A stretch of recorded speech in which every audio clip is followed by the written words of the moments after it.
이 시간 우리에게 주시는 하나님의 말씀은 우리 사도행전 1장 12절부터 26절 말씀까지 조금 길미다마는 제가 앉아 읽고 여러분들이 앉아 읽고 하여서 우리 교독하도록 하겠습니다.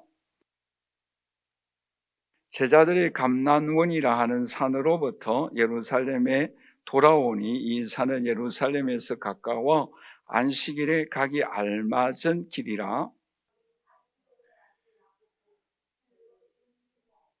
여자들과 예수의 어머니 마리아와 예수의 아우들과 더불어 마음을 같이하여 오로지 기도에 힘쓰더라. 형제들아, 성령이 다윗의 입을 통하여 예수 잡는 자들의 길잡이가 된 유다를 가리켜 미리 말씀하신 성경이 응하였으니 마땅하도다. 이 사람이 불의의 싹으로 밭을 사고 후에 몸이 곤두박질하여 배가 터져 창자가 다 흘러 나온지라.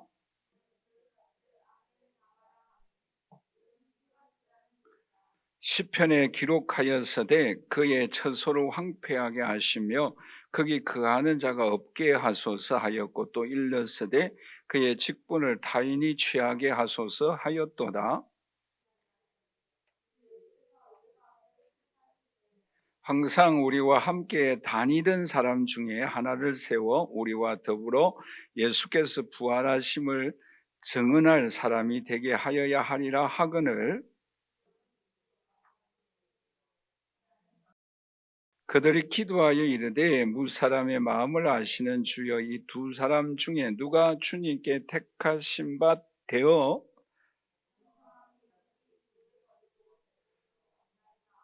함께 읽겠습니다. 제비 뽑아 열한 사도의 수에 들어가니라. 아멘. 오늘 본 말씀의 내용의 핵심이 뭔가 하면은 새로운 초대 교회의 설립에 관한 내용의 말씀입니다.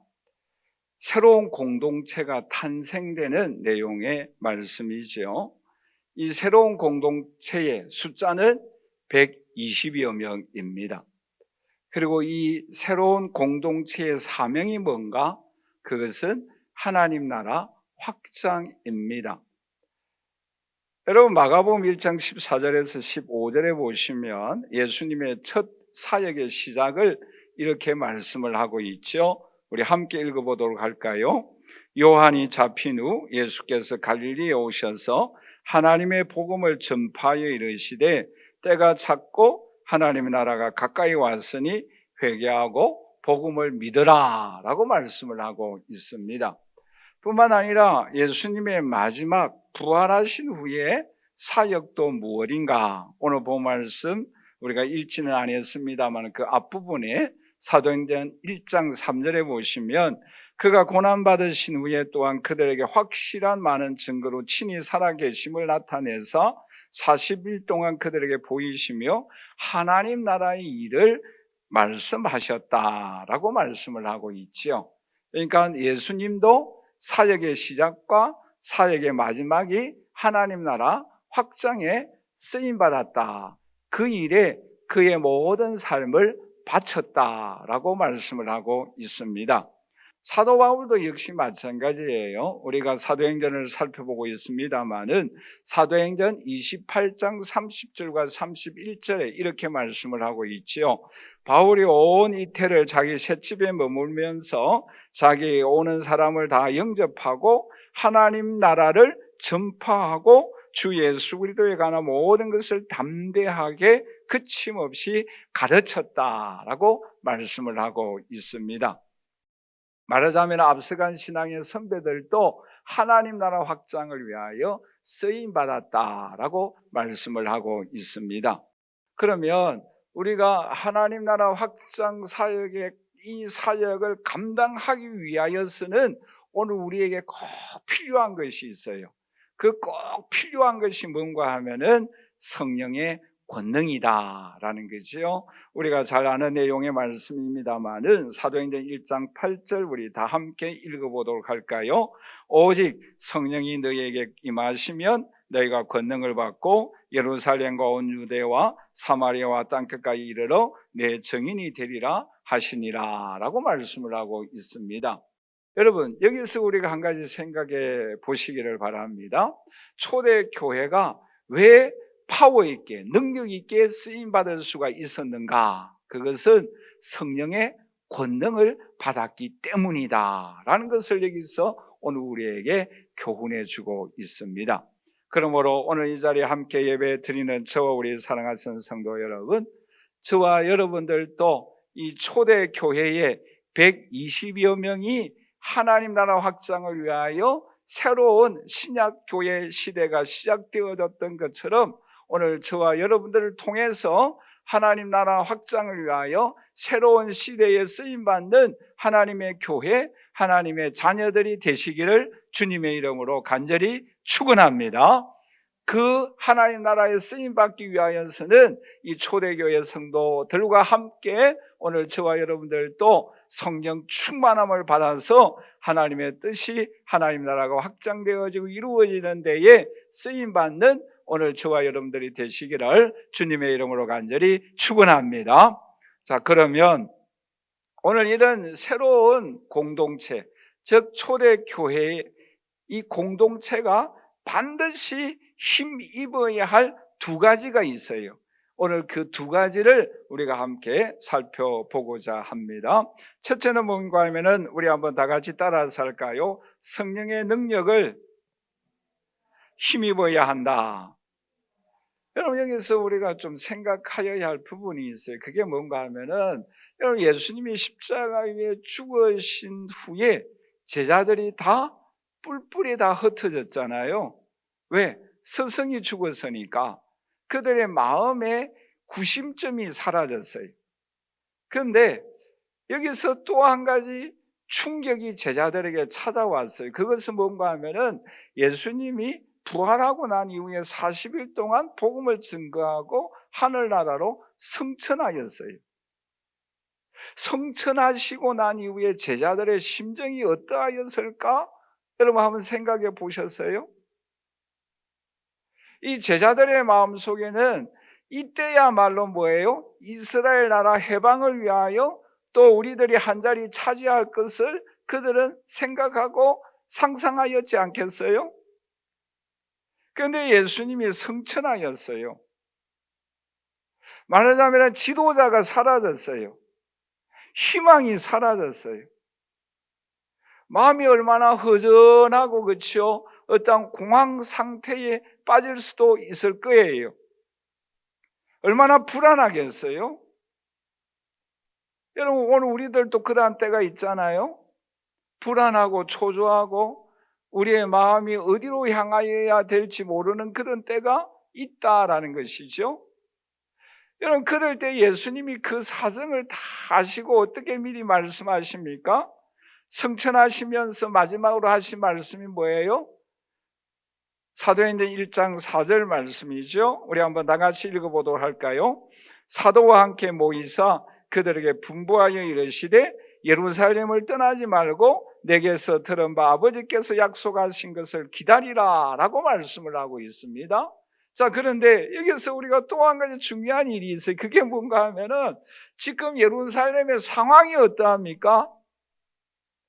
바로 이 예루살렘 종교 지도자들이 예수님을 십자가에 못 박혀 죽인 종교 지도자들이 예루살렘에 많이 있어요. 그러므로 잘못 들어갔다가는 잡히면은 죽음을 당할 수도 있어요. 순교할 수도 있어요. 근데 예수님은 어디로 가라고 그럽니까? 예루살렘에 가라라는 거예요. 예루살렘에 가서 떠나지 말고 아버지의 약속하신 것을 기다리라라고 말씀을 하고 있습니다. 여러분 같으면 어떻게 하겠어요? 지금 초조하고 불안해요. 그런데 잘못하면 예루살렘에 갔다가는 종교 지도자들에게 잡혀 죽을 수도 있어요. 예루살렘으로 가겠습니까? 그런데 오늘 본 말씀에 12절과 14절까지 우리 한번 같이 주목해서 읽어볼 수 있기를 바랍니다. 같이 읽겠습니다. 제자들이 감람원이라 하는 산으로부터 예루살렘에 돌아오니 이 산은 예루살렘에서 가까워 안식에 가기 알맞은 길이라. 들어가 그들이 유하는 다락방으로 올라가니 베드로, 요한, 야고보, 안드레와 빌립, 도마와 바돌로메, 마테와 알페오의 아들 야고보, 셀로인 시몬, 야고보의 아들 유다가 다 거기 있어 여자들과 예수의 어머니 마리아와 예수의 아우들과 더불어 마음을 같이하여 오로지 기도에 힘쓰더라. 아멘. 여기서 감사한 것은 예루살렘으로 돌아갔는데 그들은 뭐예요? 예수님의 제자들도 있고 예수님의 형제들도 있고 예수님의 아는 그 가족들이 있었다라고 말씀을 하고 있지요. 기도에 오로지 힘쓰다 보니까 그들이 받은 것이 뭐입니까? 성령의 역사를 경험하였어요.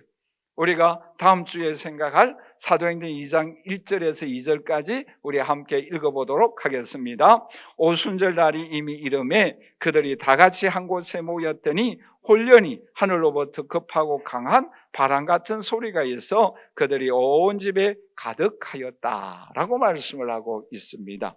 여러분, 여기서 오늘 우리에게 중요한 세 가지 교훈을 하고 있습니다. 여러분, 오늘 우리들도 어떻게 하면 이 불안한 가운데, 초조한 가운데 있는 이때에 또 예루살렘에 가면 죽을 수도 있는 위험을 무릅쓰고 기도함으로 인하여서 오늘 우리들도 성령 충만을 경험할 수 있을까? 세 가지 중요한 교훈이 있습니다.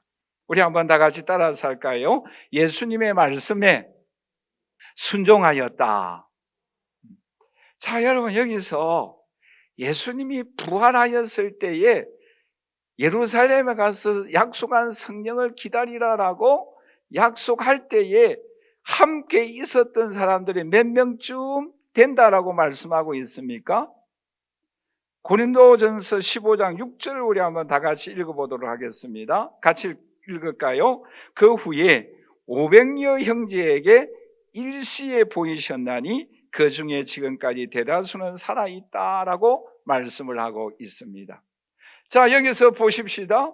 예수님이 성천하시면서 예루살렘을 떠나지 아니하고 기도하면 성령이 임한다라는 말씀을 몇 명이 듣고 알았어요? 500여 명이 듣고 알았어요. 그런데 예루살렘에 돌아가 성령의 능력을 받은 사람은 몇 명입니까? 120명이에요. 몇 프로예요? 25% 정도 되잖아요. 그렇죠? 여러분, 여기서 오늘 우리가 기억해야 할 것이 있어요. 약속하신 성령을 보내주겠다라고 말씀하셨고 성천하는 영광스러운 모습도 보았어요.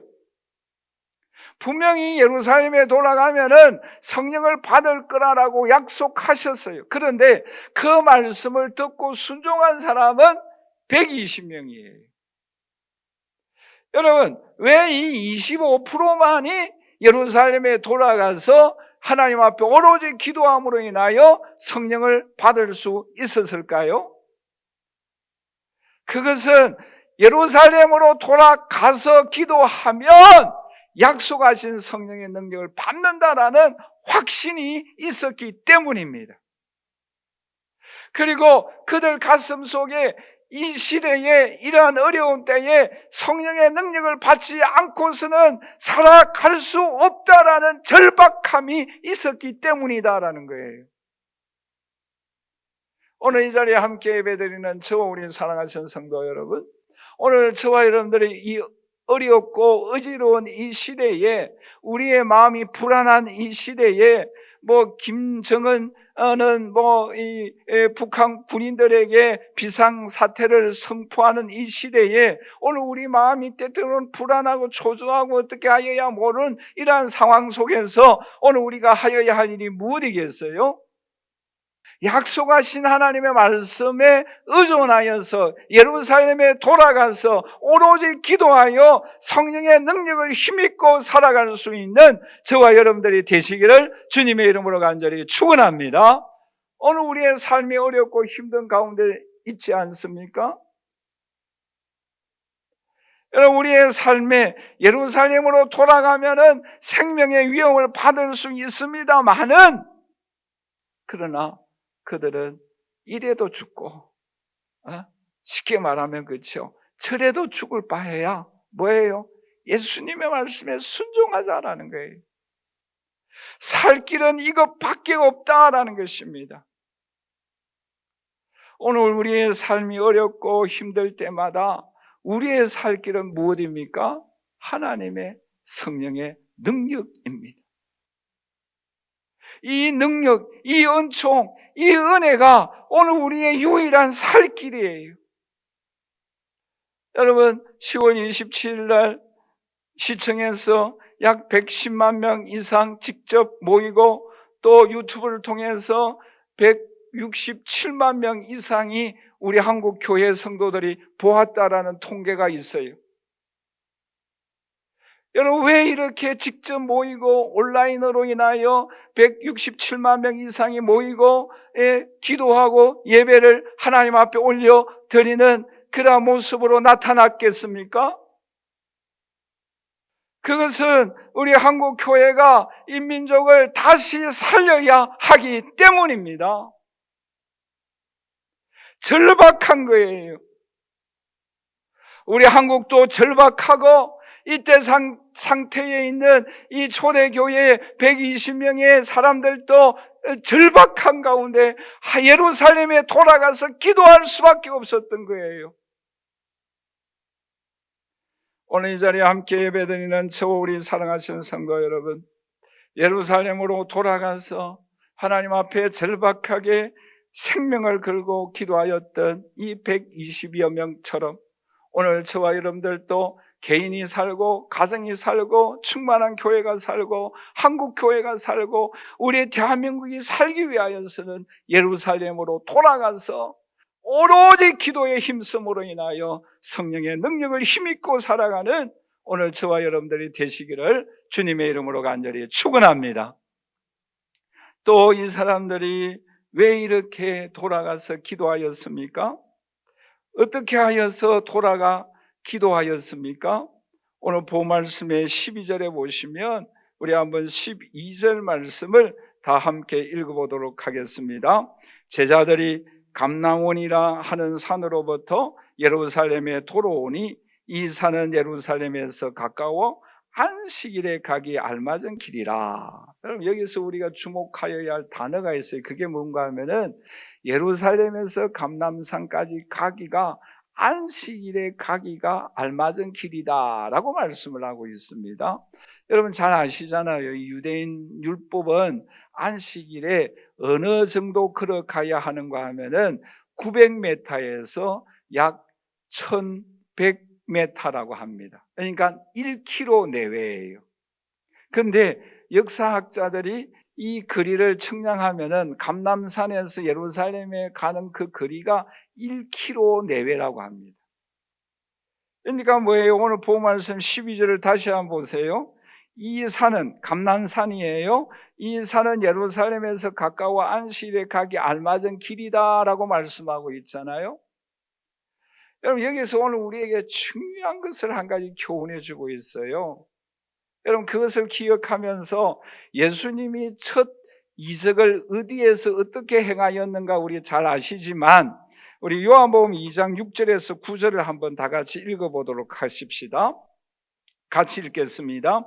거기에 유대인의 정결 예식에 따라 두세 통 되는 돌 항아리 6이 놓였는지라 예수께서 그들에 이르시되 항아리에 물을 채우라 하신즉 9가지 채우니 이제는 떠서 갖다 주라 하심에 갖다 주었더니 연회장이 물로 된 포도주를 맛보고 어디서 났는지 알지 못하되 물 떠온 하인들은 알더라. 여기서 여러분 6절 말씀을 한번 보세요. 어디에 물을 넣었어요? 거기에 유대인의 정결 예식에 따라 두세 통틀은 돌 항아리 6이 놓였는데 그 항아리에 물을 채웠어요. 이것도 뭐예요? 율법이에요. 오늘 본 말씀에도 안식일에 가기 알맞은 길이다, 율법이에요. 여러분, 여기서 중요한 교훈 한 가지 발견해야 됩니다. 그게 뭐예요? 새 시대의 길을 여는 것은 율법주의를 무시하는 것이 아니라 율법을 준수한 가운데 기적이 일어납니다. 여러분, 우리가 성령시대, 신약시대, 신약 성경만 유익하다. 아니에요. 구약이 있기 때문에 신약이 있는 거예요. 여러분, 어떤 사람들은 이 구약을 무시하는 경우가 많이 있잖아요. 율법을 무시하는 경우가 많이 있잖아요. 안식일을 무시하는 경우가 많이 있잖아요. 10의 1조를 무시하는 경우가 많이 있잖아요. 아니에요. 여러분, 새 시대의 길을 여는 것은 율법을 무시하는 것이 아니라 율법을 준수한 가운데서 새로운 역사가 일어나는 거예요. 우리는 꼭 이것을 기억해야 합니다. 여러분, 유튜브에 나타나는 몇 교회들은 율법을 무시하고 오늘날은 신약시대이고 오늘날은 성령시대이다. 그러므로 율법을 무시하는 교회들이 있잖아요. 아니에요. 예수님의 첫 기적도 오늘 본문의 초대 교회의 오순절의 성령의 능력도 안식일에 가기 알맞은 길에 가서 기도하였을 때에 성령의 역사가 임하였던 거예요. 율법을 우리는 절대 무시해서는 안 돼요. 물론 그렇다고 해서 제가 캐캐 먹은 거 그것을 준수하라는 내용의 말씀은 절대 아니에요. 그것을 설명하면 시간이 많이 걸리기 때문에 생략합니다만은 우리가 반드시 꼭 기억해야 될 기본적인 원칙이 있어요. 그게 뭔가 하면 우리 한번 다 같이 따라서 할까요? 새로운 시대는 율법을 준수할 때에 새로운 시대를 맞이하게 된다. 오늘 우리는 그것을 꼭 기억해야 합니다. 자, 마지막 한 가지 중요한 교훈은 뭔가? 우리 한번 다 같이 따라서 할까요? 한 마음으로 오로지 기도에 전념하였다. 오늘 본 말씀 13절, 14절을 다시 한번 다 같이 읽어보도록 할까요? 들어가 그들이 유하는 다락방으로 올라가니, 마지막 14절 보십시다. 여자들과 예수의 어머니 마리아와 예수의 아우들과 더불어 마음을 같이하여 오로지 기도에 힘쓰더라 라고 말씀하고 있습니다. 여러분, 새 시대는 누가 성령의 능력을 힘입는가? 오로지 기도하는 하나님의 자녀인 줄 믿습니다. 여러분, 이 사람들은 기도하는 데에 10일을 하나님 앞에 기도했어요. 여러분, 앞에서 말씀드린 바와 같이 500여 명이 예수님의 부활하신 영광스러운 모습을 보았어요. 예수님 말씀을 듣고 알고 있었어요. 그러나 예수님께서 약속하신 그 성령을 받기 위하여 예루살렘으로 돌아온 사람은 120여 명이에요. 그런데 아마 10일 동안 우리는 알고 있지만 기도하다가 중간에 9일째 되는 날, 8일째 되는 날 떠난 사람들도 있을 거예요. 그러나 이런 사람들이 10일 동안 열심히 끝까지 기도할 수 있었던 비결은 약속하신 성령, 그 성령의 능력의 절박함, 간절함을 안고 끝까지 기도하였을 때에 하나님의 역사를 경험할 수 있었습니다. 여러분, 사도행전을 읽어보면은 여러분, 바울이 아시아로 전도하기 위하여 모든 준비를 다 하였습니다마는 사도행전 16장에 보시면 성령께서 바울에게 역사함으로 인하여 유럽으로 전도할 수 있도록 길을 바꾸어 주었어요. 여러분, 베드로는 어떤 사람입니까? 철저하게 율법주의 사람이에요. 유대인 중심의 사람이에요. 그러나 이 베드로의 사고방식을 깨뜨릴 수 있었던 것은 성령께서 역사하심으로 인하여 그의 생각을 바꾸어 주셨던 거예요. 여러분, 누가 성령의 능력을 힘입을 수가 있습니까? 누가 하나님 나라 확장을 위하여 쓰임받을 수가 있습니까? 하나님 앞에 기도하는 사람이었어요.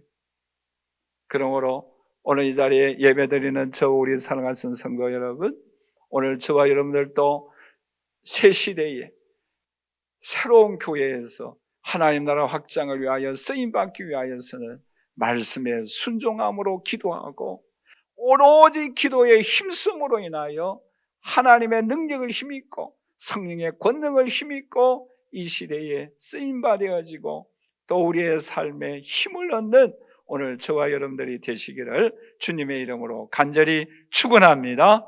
축원합니다. 마지막 두 번째로 오늘 우리가 이 신약 시대의 초대교회 성도들처럼 우리가 새 시대를 여는 사람은 누구인가?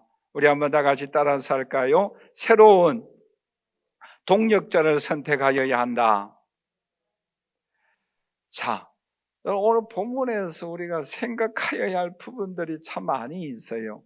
자, 여기서 15절을 우리 한번 다 같이 읽어보도록 하십시다. 15절, 16절 같이 읽겠습니다.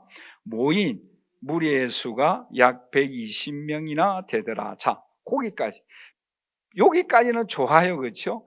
이 사람들 오로지 기도하고 그래서 성령의 능력을 힘입었잖아요. 그런데 그 뒤에 보십시다. 그때에 베드로가 그 형제들 가운데 일어서서 이르되 형제들아, 성령이 다윗의 입을 통하여 예수 잡는 자들의 길잡이가 된 유다를 가르쳐 미리 말씀하신 성경이 응하게 하였으니 마땅하도다. 자, 여러분 여기서 한번 생각해 보세요. 저를 보세요. 왜 이때에 베드로가 이 성령 역사하고 기도하고 능력을 힘있는 이 시대에 이 시간에 왜 가룟 유다의 이야기를 꺼냈을까? 여러분 그런 생각 안 들어요?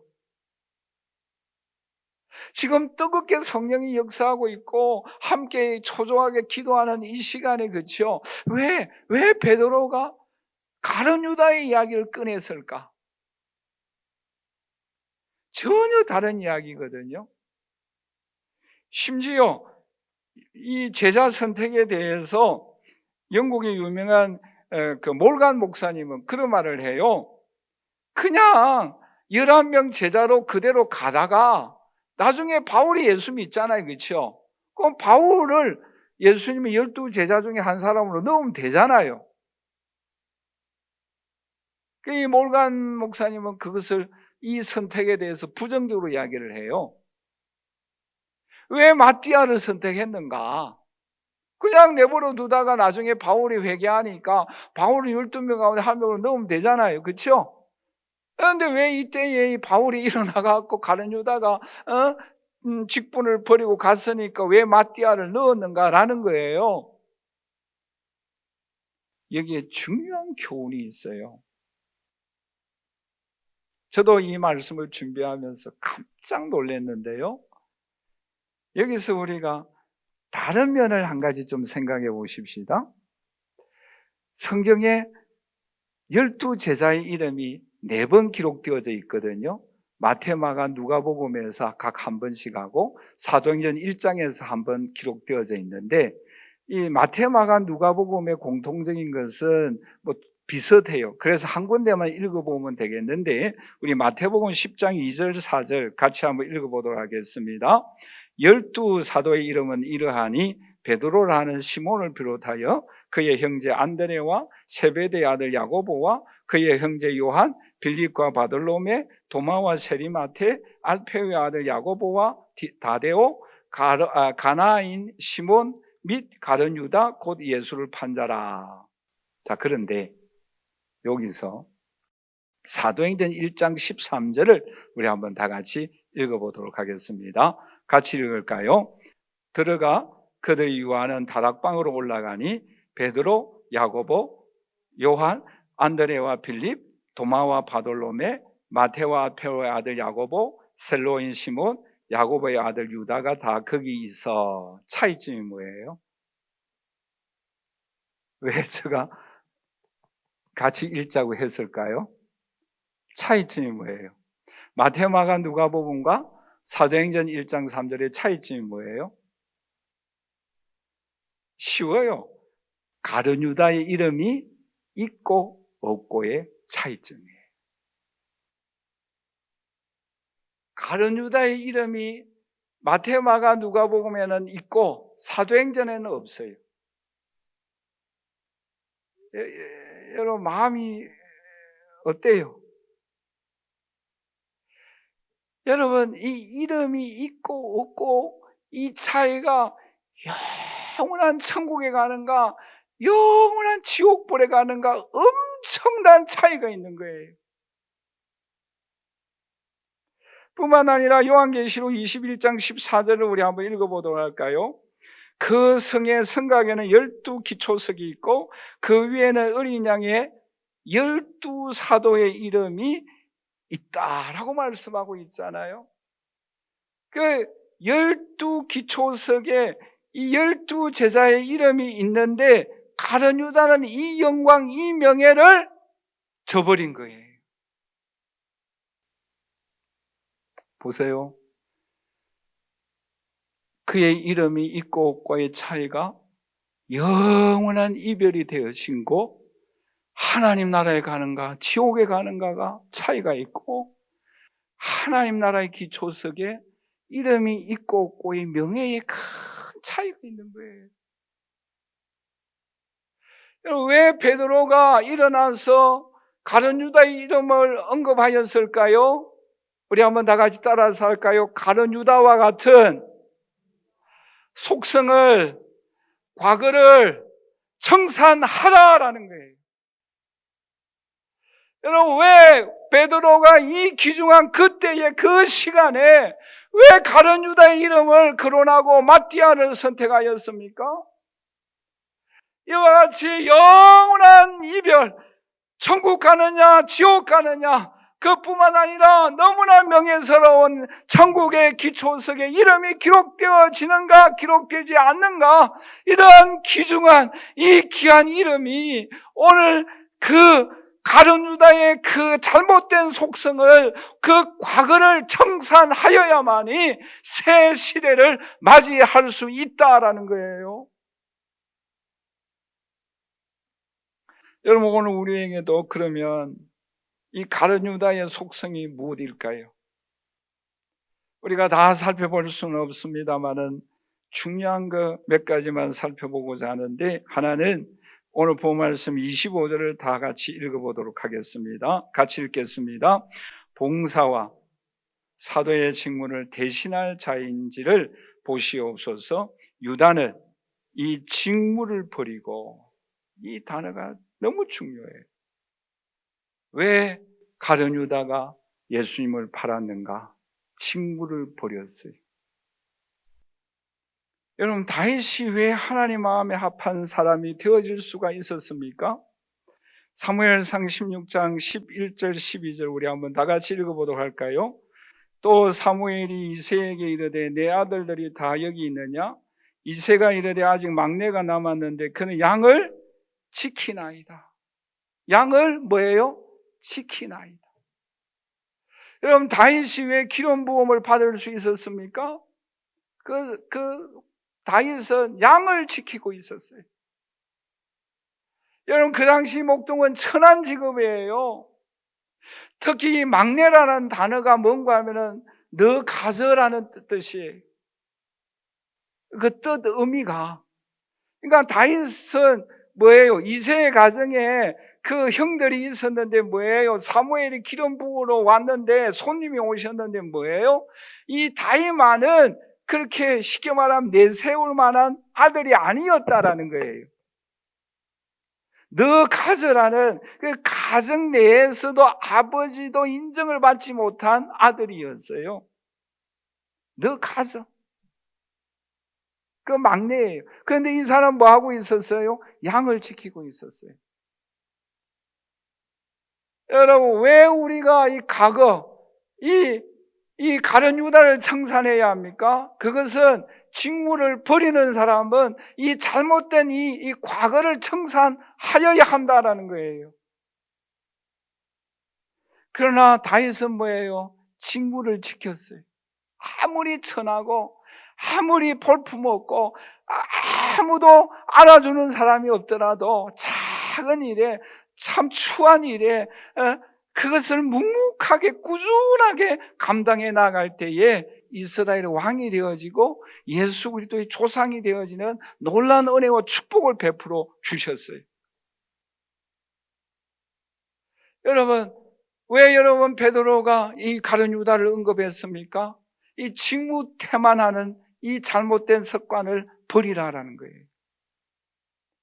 내가 맡은 자리가 아무도 알아주지 않고 아무런 변화도 없고 뭐 큰일도 아닌다고 한다 할지라도, 천하다고 한다 할지라도 꾸준하게 또 묵묵하게 아주 작은 일에 최선을 다하면 하나님께서 기름 부어주시는 은총의 날이 반드시 옵니다. 우리는 그 확신을 가져야 합니다. 우리 한번 다 같이 따라서 할까요? 묵묵하게 꾸준히 작은 일에 최선을 다하자. 여러분, 우리가 지켜야 할 자리가 있어요. 교회에서도 지켜야 할 자리가 있잖아요. 우리가 지켜야 할 자리가 있는데 그 자리를 묵묵하게 꾸준하게 지켜야 한다라는 거예요. 뿐만 아니라 두 번째로서는 우리 한번 다 같이 따라서 할까요? 예수님만 따라가자. 여러분, 가룟 유다는 무엇을 따라갔습니까? 18절 우리 한번 다 같이 읽어보도록 할까요? 이 사람이 불의의 싹으로 밭을 사고, 불의의 싹으로, 예수님 판 돈이잖아요. 스승을 배반한 돈이잖아요. 불의한 싹을 쫓아갔어요. 여러분, 베드로와 가룟 유다의 차이점이 뭐입니까? 십자가 앞으로 나가는 사람은 용서함 받고 죄 용서 받고 새롭게 쓰임 받지만, 십자가 앞으로 나아가지 아니하면은 이와 같은 비참한 결과를 맞이하게 된다라는 사실을 오늘 우리에게 말씀해 주고 있습니다. 오늘 이 자리에 함께 예배드리는 저와 우리 사랑하신 성도 여러분, 십자가 앞으로 나아가는 저와 여러분들이 되시기를 주님의 이름으로 간절히 축원합니다. 우리가 청산하여야 할 죄악 다 십자가 앞으로 나아가 청산하는 오늘 저와 여러분들이 되시기를 주님의 이름으로 간절히 축원합니다. 마지막 한 가지 우리 한번 다 같이 따라서 할까요? 대신할 사람이 필요합니다. 여러분, 오늘 본 말씀 25절을 다시 한번 읽어보도록 할까요? 봉사와 및 사도의 직무를 대신할 자인지를 보시옵소서. 대신한다라는 거예요. 그리고 20절 말씀 같이 읽겠습니다. 시편에 기록하였으되 그의 거처가 황폐하게 하시며 거기 거하는 자가 없게 하소서 하였고, 또 일렀으되 그의 직분을 타인이 취하게 하소서. 여러분, 야곱이 에서에게 장자권을 얻었을 때에 그 에서의 마음에 장자권을 어떻게 여겼는가? 창세기 25장 34절에 이렇게 말씀을 하고 있습니다. 우리 다 같이 읽겠습니다. 야곱이 떡과 팥죽을 에서에게 주매 에서가 먹으며 마시고 일어나 갔으니 에서가 장자의 명분을 가볍게 여겼더라. 여러분, 오늘 우리의 맡은 직분이 가정에서나 교회에서나 직장에서나 맡은 직분을 가볍게 여기지 않고 귀하게 여기는 저와 여러분들이 되시기를 주님의 이름으로 간절히 축원합니다. 귀하게 여겨야 돼요. 여러분, 그런 말이 있잖아요. 하나님의 일은 계속된다. 다만 사람이 바꾸어질 뿐이다라는 거예요. 여러분, 사도행전도 역시 마찬가지잖아요. 지난주에 말씀드렸던 것처럼 1장에서 12장까지는 베드로가 쓰임받고 13장부터 28장까지는 바울이 쓰임받고 1장부터 12장까지는 예루살렘 교회가 쓰임받고 13장부터 28장까지는 안디옥 교회가 쓰임받고, 하나님의 일은 계속되는데 쓰임받는 사람들은 바꾸어질 수 있다라는 거예요.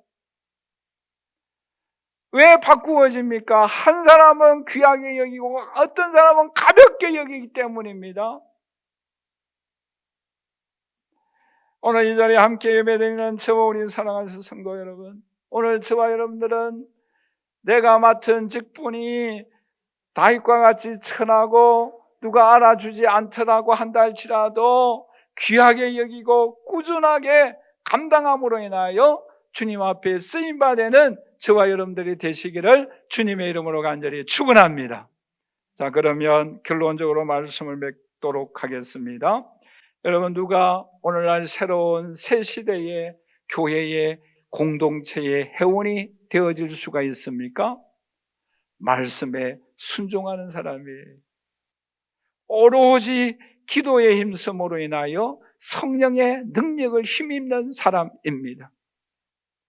왜 여러분 갑자기 베드로가 가룟 유다 이야기를 꺼내고 있습니까? 과거를 청산하라라는 거예요.